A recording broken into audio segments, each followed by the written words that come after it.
Okay, so what we're going to be looking at today is the Great War. We're going to be looking at how imperialism laid the cost. During imperialism, we saw aggressor nations going into Africa, and what were they all trying to do in Africa? Conquer, get land, and this caused rivalries, it caused tensions. And it's these tensions that are going to be the prelude to the war. We are going to see that the road to conflict really started with pan-Slavism, which is this whole thing of uniting all the Slavic people. And in imperialism, the Austrians actually went into areas of the Balkans and started taking over land, even though that land necessarily didn't have Austrians in it. They started taking over this land and started bringing in and annexing Serbian people who were upset and they wanted to have their own nation. And it's these Serbian nationalists led by a terrorist group called the Black Hand. The Black Hand's purpose is all they wanted to do was get a government with their people. And every time that they would ask the Austrian government, they would not allow it to occur. And so this group gets more radical and more radical. And they plan an assassination when Archduke Franz Ferdinand is coming into their nation. There's other people that are a part of this group that they all have portions. If their portion doesn't go on, it goes to the next guy. And so as the parade is going on, everybody is having a failed attempt. And the last guy that does not have a failed attempt, his name is Gabriel Princip. He shoots Archduke Franz Ferdinand and he shoots his wife who's 3 months pregnant. I know, so 3 people dead. And so this is what starts the war. If we think about this in the time period before, have we had rivalries between these people? First off, had they had the means to obtain war?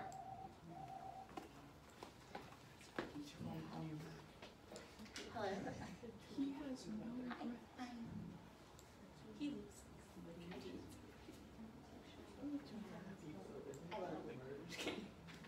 Jaden, you need to go to your counselor, Ms. Schmidt, right now. Okay, so now we have, this is going to be the catalyst for war. Because when someone kills someone of the royal family, do you think the people are going to be upset? How dare he do something to our nation? And this is what's going to lead to the rivalry. But again, that nationalism had other issues. If they did not have militaries, could they have had a war? No. If they didn't have pride in one's nation, would they have had a war? And then if they didn't have alliances. So we're going to see that all of these things, there's 5 things beyond just what we talked about with the assassination. These are just artistic renderings of the assassination. The first thing is extreme nationalism. Remember from imperialism when we talked about social Darwinism? There was some nations that were better than others, right? And what have we been saying according to White Man's Burden? What nations were better? Europeans. And amongst the Europeans, they're going to start being boastful that they're better than other Europeans. That Germans are better than Austrians, and Austrians are better than Serbs, right? And the British are better than the French. And it's this whole extreme nationalism, the pride in one's country, that causes... Your phone, Nicole. Hello? Hey, it's okay. No, this was Christine Rudy. Hi, Miss Cotton. Nice to see you. Doing good. How are you?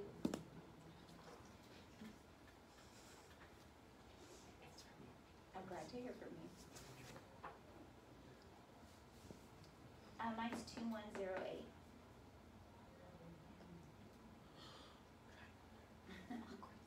I am. How are you? He's alive, alert, and enthusiastic. I will. I will. You too. That is fun. Okay, no one's in trouble. Whew. She just dialed the wrong number. Okay, I was all worried. I was like, who in this class is going to get summoned down to the principal? I was like, who would be the most likely that would be criminal? Well, and I was just like, pointing fingers over here. I couldn't think of anybody. Okay, so sorry, person. Can we move on? Yes. Hopefully no more calls. Okay, so now this extreme pride in one's nation is what's going to lead to people getting upset. When the Serbians don't get their own nation because the Austrians say that they cannot even fathom how to set up a government, that kind of hurts their ego. And we're going to see public pressure. Y'all saw on your study guides, I think it was question 9, what was that public pressure? It was done through newspapers. It was done through propaganda posters. And we're going to see policymakers started putting this stuff out there, and that's going to kind of egg on the war. The other thing that eggs on the war is imperialism. In imperialism, they went into Africa. And to get those nations, they used their weapons. And by using those weapons, did they kind of understand how to fight a war and be able to take what you want?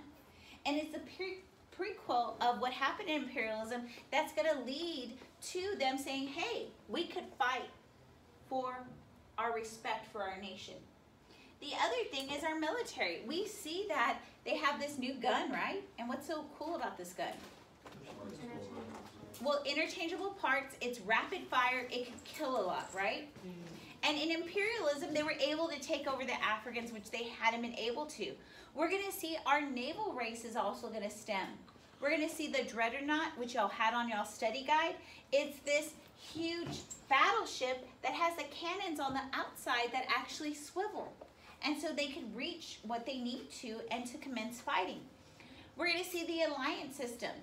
Okay? Many of you have friends that if something happens to your friend or someone beats them up in the hallway, you're going to jump in, right? And that causes the war to get bigger. And that's exactly what happens in World War I. And so when we look why it's called a world war, it's because what we see in imperialism. Do you think they're going to call their colonies in to help them? Because they're going to need what? Men. Weapons and men, and they're going to need raw materials, right? So all of a sudden, this is why it's called a global war, because not only is it the Europeans fighting amongst themselves, but it's also their colonies fighting amongst themselves. So the way to remember the causes of World War I is main and at the end. We know that they had all of this prior to the assassination. They had huge militaries. Hi, come on in, just sit wherever you like. They had alliances, right? They had friends that they said, I will back you up. They also had imperialism and nationalism. What is nationalism that we talked to us? Pride of one's nation. A pride in one's nation. And when the Serbians kind of been told that they're the lesser of the Europeans, did that want to make them fight? Okay, and then we get the assassination. Just know that these are the causes of the war, which we'll eventually talk about. The last question on your study guide, not last question, question 11. A lot of us had issues with who was the Triple Alliance. Right here, that's 11. It is Germany, Austria, Italy. A lot of y'all did not want to put Italy because y'all read on the next one, Italy is on the other side too. What's going to happen is the Italian government will fall apart. Split. And it's going to split, and they realize, do we want to be on this side? And so this is why you should have Italy on 11, and you should also have it on 12, because they will flip sides. I want you to look at the other side, the Triple Entente, which we know is the Allies. It is going to be France, Great Britain, Russia, Serbs, right? And it's called Pan-Slavism, because what do they want to do with all the Serbian people? Unite them. We're also going to see Italy and the U.S. and Japan. Eventually, is this war, can we see it getting global now when we add Japan and the U.S.? Yeah. And eventually the colonies, which we will be looking at when we get to some documents today. I want you to tell me, who's the strongest one on this side? Great Britain. Great Britain. Okay. Far. Who's the strongest one on this side? Germany. And this is one of the questions on your study guide. I think it's number 8. What two nations have economic rivalry? These two. And this is why they're on opposing sides. Because who by far outproduces the other? Great Britain. Who by far, when we looked at the Berlin Conference, had more land in Africa and the best land? Great Britain. Did Germany have a lot? No. No, it did, but it was in an interior, right? It didn't have much. And so we see imperialism also leads to the schism of how these allies line up. Did everybody get 11 and 12 and fix it and put Italy on both sides? Okay, so I want you to look at this map and tell me what is the issue for the Central Powers when they fight this war? They're surrounded by the Allies. 2 fronts. Is that good? What do they have to do with their military? They have 5. And so this is what they're going to learn. Eventually, I'm going to come back to this map when I get to World War II. And we're going to talk about what is going on in this map. And this is why there will be a treaty between Germany and Russia. Okay? So y'all already said these are the allies and they have a better advantage, right? Oh, yeah. Because they could focus in. They're going to spread that German army. And it's this plans and this problem here that leads to the German Schutzland plan and the French Plan 12, right? On our study guide. I don't know why it's called Plan 17 according to Ms. Ramirez's PowerPoint. But France's plan is to attack everywhere. Is that a good plan? No, it's not. No, because you're putting everybody everywhere, and is there any organization? No. And this is why the German Schutzland plan actually allows for them to take over France. Their whole plan is to avoid two fronts. What they want to do is they want to take out France, and this is what they do in World War I and World War II. They do the exact same thing both times. So France is taken over really quickly.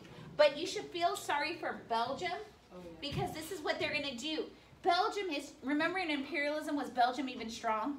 No, it was newly formed. It didn't even have a military. So Germany barrels through Belgium, takes over Belgium in a week, and they come into France. Okay? And what we're going to see in World War II, they're like, okay, we're going to put a big fortification here. Do you think Germany goes through this fortification in World War II? Oh, yeah. No, they go through The magnet line. Belgium. Yeah, the magnet line. It doesn't work. Okay, so looking at this, Belgium's done. Belgium's probably going to join the Allies, right? So the declarations of war, this is, remember that alliances? So the war starts off with these two people, Austria and Serbia. When I showed you the alliance system, were they even at the top? No, they were on the outsides of it, right? It is this that causes the war, but were there greater issues within the time period before this that led to Great Britain and Germany being at the top, and even France? And so what happens is Austria has been declared a war against Serbia. What issue does it have with Serbia? What did the Serbian nationalists of the Black Hand Party do? Assassinate their heir. Archduke Franz Ferdinand. And this leads to Serbia going to its friend Russia saying, hey, help me out. And is their friend going to help them out? Yes, and it's going to pull in other friends. So now that it's helping Serbia, Russia, Germany declares war on Russia. And is that going to get some of Russia's friends upset? Yes. Yes. And so what this does, Germany also declares war on France, which is Russia's friend. Germany invades Belgium, and they go in through really quickly, and they take it over. And now Great Britain has seen what is done to Belgium and France, and they come into the war. So it's this whole thing about friends helping friends. And so Germany will move through France quickly, which we see, and this is a war of attrition. And we had this on our study guide. Usually most notes that we have, most wars that, I'm trying to see where the war of attrition is, total war. It's called total war on your study guide number 27. Most wars we've seen is troops marching in nice columns, right? And they go and they meet each other on a battlefield and they fight. Well, this one's different because the machine gun is going to cause everybody to go into what?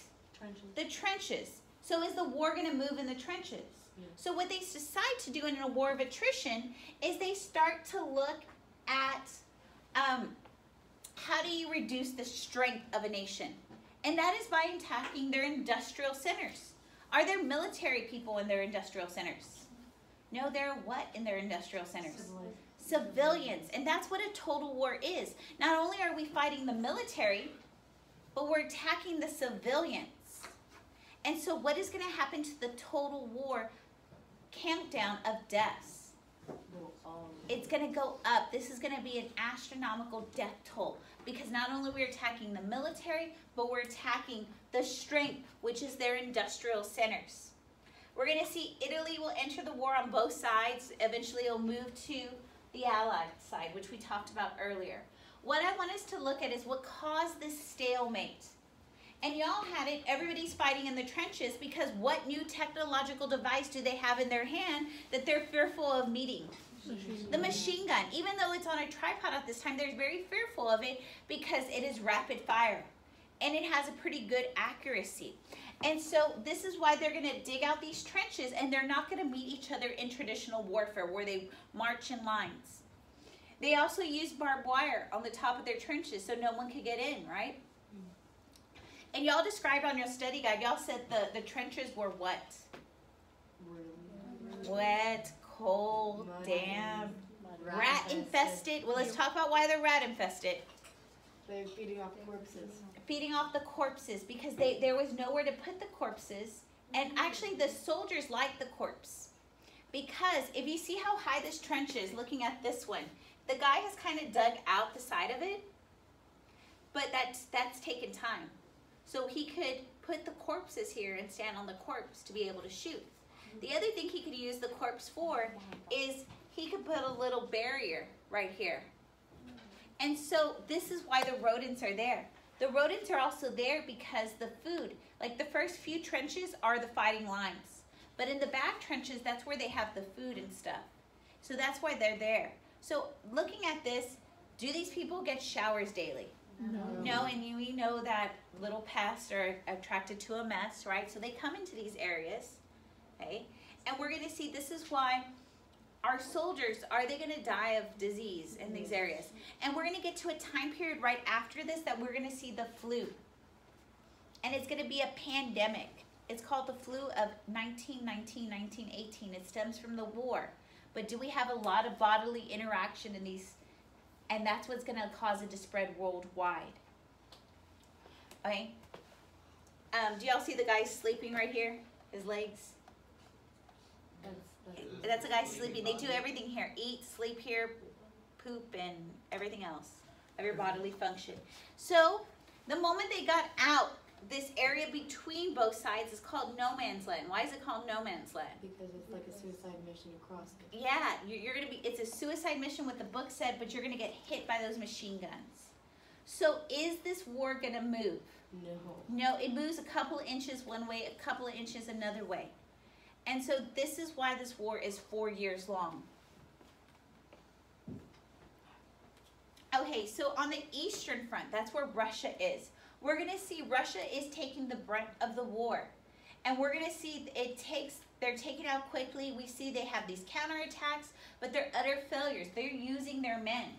Are the men and the peasants of Russia gonna like this war? No. Because the death toll is really high. So, do you think they wanna stay in the war? No. And we saw in the crossroads of societies, there was a group of people who started uniting the working class. What was that name of that group? Soviets. The Soviets. And the Soviets are going to rise up saying, hey, should we be in this war? And what will happen is they will slowly move out of the war, and this is the commencement of a new group and a new nation called the Soviet what? Union.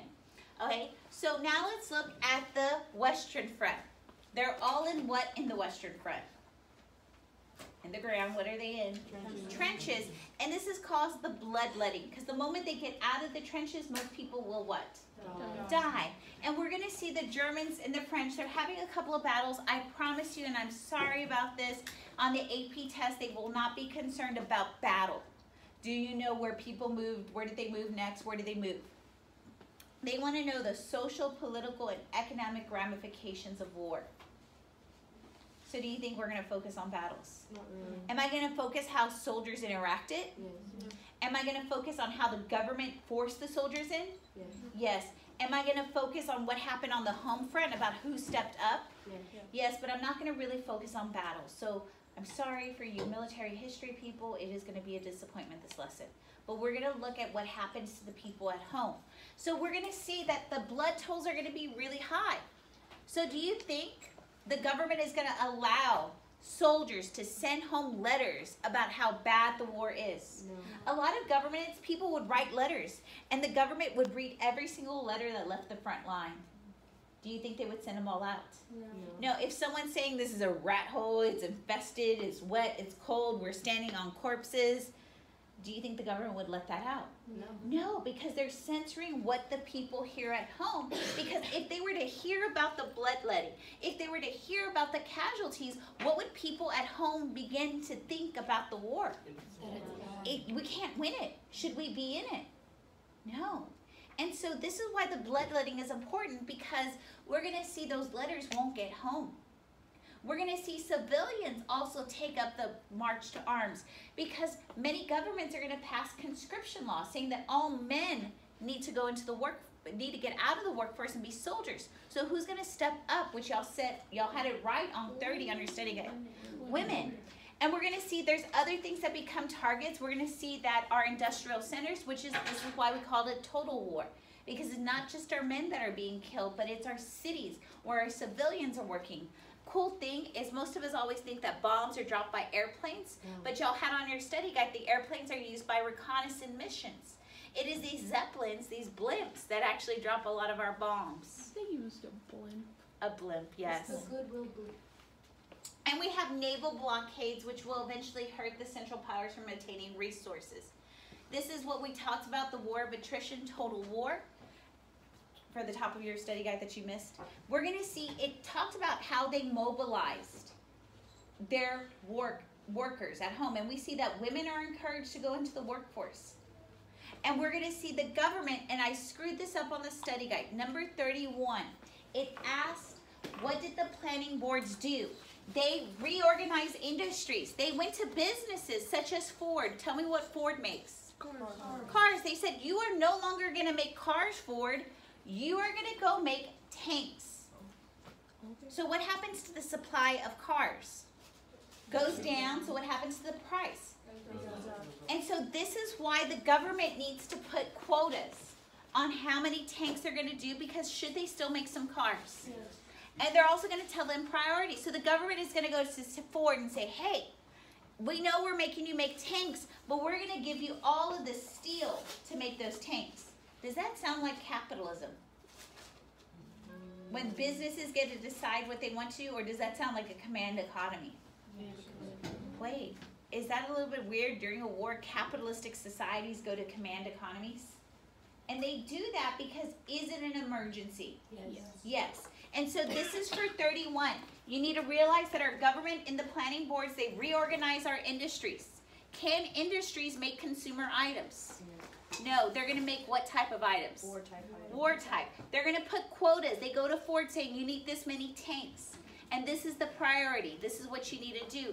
The second question asked on the study guide, which I screwed up on 32, it says, what rules did the government authorities establish? First, they put wage and price controls.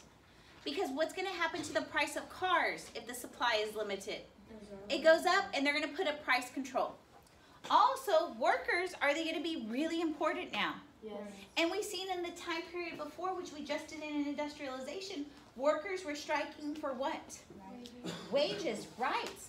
And so better pay, better working conditions. And the government's going to come in and say, we will give you better wages. Because in times of war, should we have any strikes? No. Wait, the next thing they're going to do is they're going to extend working hours. Wait, wasn't that what labor unions were working against? Yeah. But they said, is it going to be patriotic to go to work now? Yes. That nationalism is going to come in. Okay, so do y'all get 31 is these first two dots, and 32, because I screwed it up on the study guide, is these two dots. Also, they're going to restrict the movement of workers. That means people moving around, that they need people to stay in industrial cities. We're going to see the extension of military service from ages. It used to be 18 to about 30 that we're asking for soldiers, and then it'll go down all the way from 15 to 60. So y'all know who steps up. It's women. And they're going to be at these shelling factories. And we're going to see children are going to be working. Whoa, we're going back to child labor, right? Everything we were talking about in industrial society. But the government at this time is going to say, is it okay? In times of war, what we ask of people is fine. But after the war, what do you think is going to happen to all these women in these factories? They're going to be booted out, because who's going to want their jobs now? Men. And we're going to see women and children are going to begin working in munitions factories. The work is dangerous. They're working with TNT. Eventually, they're going to find out that what's in the TNT is a dangerous. Yes, especially to women who are pregnant. What will happen after this? A lot of women will have children, and they'll come out with deformities. Hey, we haven't started testing. We're going to get into an era called the progressive era, when they start to regulate working conditions. Overall, there's little changes for women during the war, but after the war, which y'all had on your study guide, what are women going to be awarded with? The right to vote. Across the world, suffrage will occur. We're also going to see propaganda. This is one of your questions on your study guide about how the government started to communicate. We're going to see the government will send out newspapers. But most of our newspapers, this is 10 on our study guide, are going to censor bad news? Do you think they're going to allow people to put letters in the newspaper that are against the war? No. They're going to censor that news. We're going to see they vilify the enemy. I want us to look at this political cartoon here. This giant spider that has been giving me nightmares represents what country? Great Britain. Great Britain. Do you think this is written by the British? No. Okay, who is their enemy? Germany, which do y'all see this eagle represents Germany? It's done in France because they're trying to wage a war there that people rise up against the government that has sided with the Allies. So y'all caught the French there, right? Yeah. We, huh? Well, entries on Okay. So Japan will eventually enter the war, and it enters the war against Germany because Germany has been aggressive in the Pacific. And they said, before we get in the war, we give you a threat, which is the 21 demands which you had on your study guide. They said, if you give in to our demands, we will not go into the war. They said they want to get them out of China. They want to get them out of the Pacific. And basically, they want to speak on behalf of China. They feel they're the superior nation in the Asian realm. And again, do you think Germany's going to agree to the 21 demands? No. And because they don't agree to the 21 demands, they will enter the side of the Allies. The United States has been trying to stay out of this war. In every single war, they're going to be neutral. But there's events that happen in the oceans. The oceans are supposed to be neutral waters. But we know the Germans have a new innovation called the U-boat, right? And it's attacking ships.